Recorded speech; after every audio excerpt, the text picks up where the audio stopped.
کعبے کی رونق کعبے کا منظر اللہ اکبر اللہ اکبر۔ بسم اللہ الرحمن الرحیم۔ آج ہم دیکھتے ہیں عمرہ کرنے کا کیا طریقہ ہے۔ مردوں کے لیے احرام 2 سفید چادریں ہیں، بالکل کفن کی طرح۔ جب آپ طواف کرنے لگتے ہیں عمرہ کے لیے تو آپ ایک کندھا اپنا جو ہے وہ خالی رکھتے ہیں اور دوسرے کندھے کے اوپر چادر ڈال لیتے ہیں۔ جب آپ طواف ختم کر لیتے ہیں سعی وغیرہ کے لیے جاتے ہیں تو اس وقت ضروری نہیں ہے۔ خواتین جو ہے وہ اپنا پورا جسم ڈھانپتی ہیں اور اپنے جو نارمل کپڑے ہی پہنتی ہیں، الگ سے ان کو کچھ پہننے کی ضرورت نہیں ہے۔ البتہ ان کا چہرہ کھلا ہونا چاہیے اور کوئی کپڑا اس کو چھونا نہیں چاہیے۔ عورتوں کے لیے یہی احرام ہے۔ اسود ہے جو خانہ کعبہ کے دروازے کے بالکل ساتھ ہے۔ نبی صلی اللہ علیہ وسلم اس پتھر کو چومنے کے بعد اپنے طواف کا آغاز کرتے تھے عمرے کے لیے۔ آج بہت مشکل ہو جاتا ہے آج کل، کیونکہ بہت زیادہ رش، بہت زیادہ دھکم پیر ہو رہی ہوتی ہے، تو دور سے ہی لوگ جو ہے وہ ہاتھ اٹھا کر بسم اللہ اللہ اکبر کرتے ہیں، یعنی اس پتھر کی طرف ہاتھ اٹھا کر اشارہ کرتے ہیں جیسے کہ آپ دیکھ رہے ہیں، اور یہاں سے پھر اپنے طواف کا آغاز کرتے ہیں۔ بسم اللہ اللہ اکبر ہاتھ اٹھا کر ایسے، اور اپنے آپ طواف کا آغاز کرتے ہیں۔ لبیک اللہم لبیک لبیک لا شریک لک لبیک ان الحمد والنعمۃ لک والملک لا شریک لک۔ اس طرح ہم 7 چکر لگائیں گے کعبہ کے گرد، طواف کریں گے۔ یہ حتیم کا علاقہ ہے، جو حصہ ہے جو کبھی کعبہ کے اندر کا حصہ ہوتا تھا۔ اگر آپ کو موقع ملے تو اس کے اندر نوافل ادا کریں۔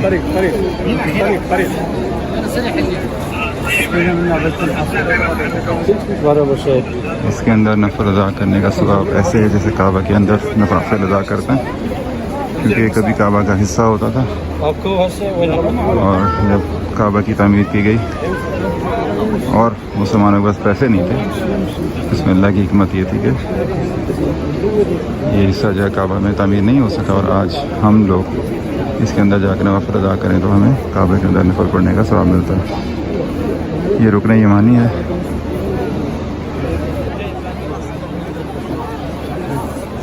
حضرت عبداللہ بن عباس سے روایت ہے کہ نبی کریم صلی اللہ علیہ وسلم نے فرمایا کہ رکن یمانی کو چھونے سے گناہ دھل جاتے ہیں، اس لیے آپ صلی اللہ علیہ وسلم نے طواف کعبہ کے دوران اس کے اوپر اپنا ہاتھ پھیرا، اس لیے یہ ایک سنت بن گئی۔ اس لیے بطور سنت اس کے اوپر ہاتھ پھیر کر مغفرت کی دعا کی جاتی ہے، تاہم یہ عمرے کا یا طواف کا لازمی جز نہیں ہے، بطور سنت اس کو اپنایا جاتا ہے۔ جب آپ حجر اسود تک دوبارہ پہنچ جاتے ہیں تو آپ کا ایک چکر مکمل ہو جاتا ہے۔ حجر اسود جنت کا ایک پتھر ہے جو حضرت ابراہیم علیہ السلام کو بطور تحفہ پیش کیا گیا، اور نبی کریم صلی اللہ علیہ وسلم سے روایت ہے کہ آپ نے اس کو چوما، اس لیے ہم بطور سنت محمدی صلی اللہ علیہ وسلم اس کو چومتے ہیں، تاہم یہ عمرہ یا طواف کا لازمی رکن نہیں ہے۔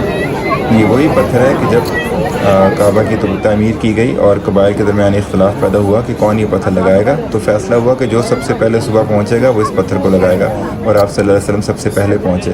آپ نے حکمت اختیار کی، آپ نے ایک چادر لی جس کے کنارے جو تھے تمام قبائل کے سرداروں کو پکڑا دیے اور درمیان میں یہ پتھر رکھ دیا۔ اس طرح سب اس چادر کے اوپر رکھ کر اس پتھر کو وہاں تک لے کر آئے، اور آپ صلی اللہ علیہ وسلم نے اپنے ہاتھ سے اس کو یہاں نصب کر دیا کعبہ میں، جہاں یہ آج موجود ہے۔